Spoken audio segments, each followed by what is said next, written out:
All right.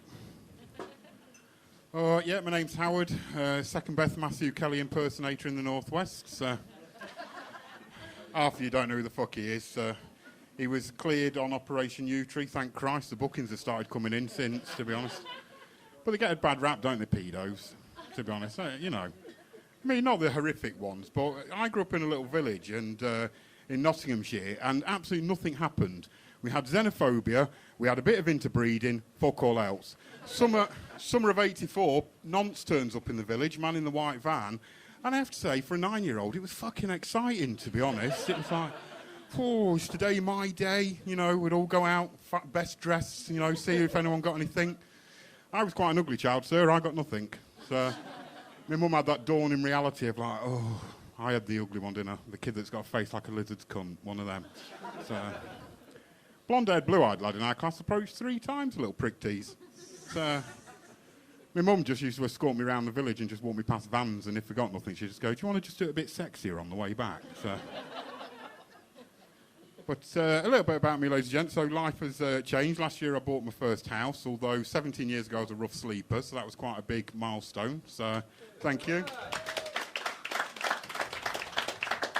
We're quite a small community, but I don't know John outside, so I might go have a chat. And yeah, I bought a house, but my middle-class friends were not happy because there's a gay homeless guy. I was very high scoring at minorities top trumps at dinner, to be honest. Now it's all about a little blind Chinese woman. So, and being gay is not enough. Being gay is rubbish, to be honest. You know, you get these pride marches. They all ride around, you know, waving flags and all that. You think, oh, fuck off a bit. So nobody hates us now, just those American people who make cakes for a living. And you literally think, dude, you literally do the gayest job on the planet. You make cake for a living. So, and signs that your friends are middle class. Is anyone in here middle class, would we say? No.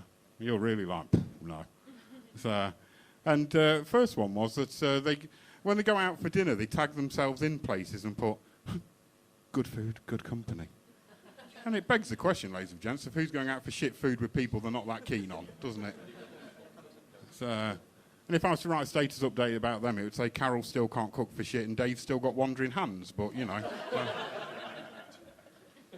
They went on a gap year. Anyone go on a gap year? Touring, travelling? Yeah, where did you go? Southeast Asia? Oh, wow. I like Australia. They normally kill a few off, don't they? So, just think those parents who are sending the kids off and you just think, go Australia, Caroline, go on. We can get that spare room that we've always wanted.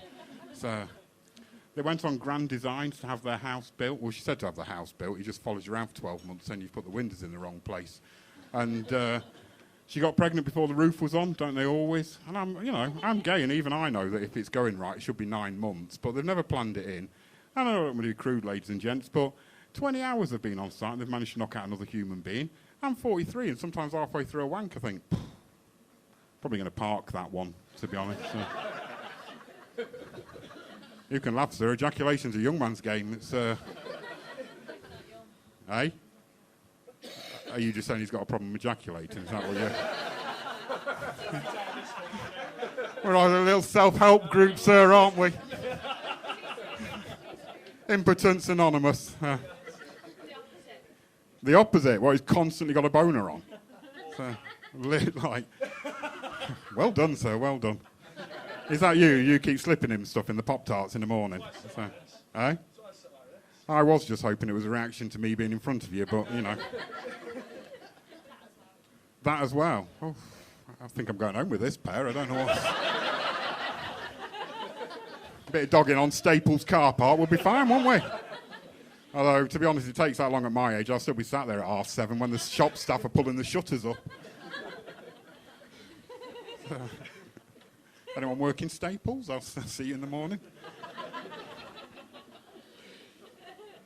And yeah, and I mentioned being gay. Being gay's only ever been awkward for me once, and I'll share it with you. It's a true story. When I was homeless, there was a rule that you couldn't claim if you're of no fixed abode because somewhere for your gyro had to go. So I put down my mate's address, and she was female, I'm single, and got no money. So I went to Moss Side Job Centre, and I walked in to be greeted by, there's one in every job centre, an obese 50-year-old grey-haired woman called Brenda. And she's just sat there and she went, it's 'cause you live with a woman. And I went, I have firm reason to believe, Brenda, I may be a homosexual. And she was flummoxed, you know, she'd heard about it, she'd never met one. So, and she went, I'm going to have to ring a manager. So she rings a manager, and no word of a lie, she's on the phone and she goes, she says, can you prove it? I was like, well, I can, but it's going to get very weird in the middle of the job centre. I didn't have any eggs, mate, so I couldn't knock up a quiche. We were a bit stuck, so... I didn't mind proving it was a poor intern that she had to call downstairs. I felt sorry for. Like that. Michael, can you come downstairs? Like, oh, it's the third homosexual this week. I'm only here for 2 weeks from uni. And she sat there, and I'm having my sexual orientation judged by a woman in an elasticated wrist cast with one of those gel pads in front of a keyboard for a carpal tunnel. One of those ergonomically adjusted office chairs that on the back says, Brenda's do not adjust. Couple of quick kicks, they never noticed, to be honest. And normally when they realise that the bag of Wotsits is closer to the mouth, they're normally quite appreciative, I find. So by this time the nervous intern's come down, he stood there, she's got a hand on his zip, waiting for me to prove it. She's peering at me from pictures of the dog's trust, you know, when they adopt one. And everyone adopts the same dog, by the way, because if you've ever seen dogs in a rescue home, they're all a bit fucked up. So that poor border collie died in 1989. They've just not had a nice one in since. And I just went, why don't you just own a dog, Brenda? Why do you adopt one? She went, it's because I'm desperately allergic. I only have to brush past a German Shepherd and my throat swells. I was like, I once brushed past a German Shepherd in Berlin. He was quite a nice man, so great big hands on him. So, and at this point, I've acquired a small dog because I'm just like, allergic, are you, Brenda? Prove it. So I've acquired a small dog off a chav lady sat at the front, one of those nondescript dogs, you know, like looks like an oven glove on a roller skate. So I'm holding it. She's got her hand on his zip. We're on a deadlock here. She leans over with her ample cleavage and just goes, do you see anything you like? I was like, Brenda, I've not looked below a woman's collarbone since 2002, so no.